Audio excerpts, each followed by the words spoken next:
अहमदाबाद में बुलडोजर से प्रभावित लोगों ने शपथ ली कि वे अपने घर और अधिकारों की रक्षा के लिए संघर्ष करेंगे। हमारी आवाज के संयोजक कौसर अली सैयद और कलीम सिद्दीकी ने कहा कि कांग्रेस पार्टी के नेता और विधायक जिग्नेश मेवाणी को इस बैठक में बुलाया गया है। उन्हें इसलिए आमंत्रित किया गया है ताकि वे सरकार द्वारा किए जा रहे अवैध विध्वंस और नागरिकों के अधिकारों पर हो रहे हमलों के खिलाफ आवाज उठा सकें। जिग्नेश मेवाणी ने कहा कि जहां भी सरकार ने मकान, दुकानें और इमारतें तोड़ी हैं, वहां विरोध प्रदर्शन किया जाएगा और जहां नहीं तोड़ा है, वहां सभी लोगों को साथ लेकर गुजरात के मुख्यमंत्री भूपेंद्र पटेल के बंगले पर प्रदर्शन किया जाएगा। उन्होंने कहा कि सरकार गरीबों और मध्यम वर्ग के घर तोड़ रही है और उनके सिर से छत छीन रही है। यह लड़ाई सिर्फ घर बचाने की नहीं बल्कि मानवता के अस्तित्व की है।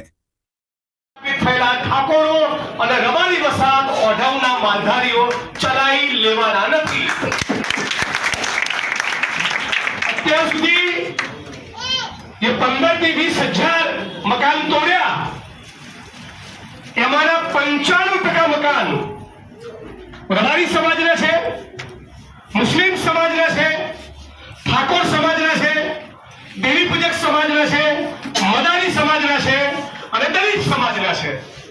SC/ST OBC minority, SC/ST OBC minority, તો આનું ભેગું કરી 15-20 હજારની તાકાત સાથે મુખ્યમંત્રીના બંગલે ઘાટલો રહેવા જઈએ અને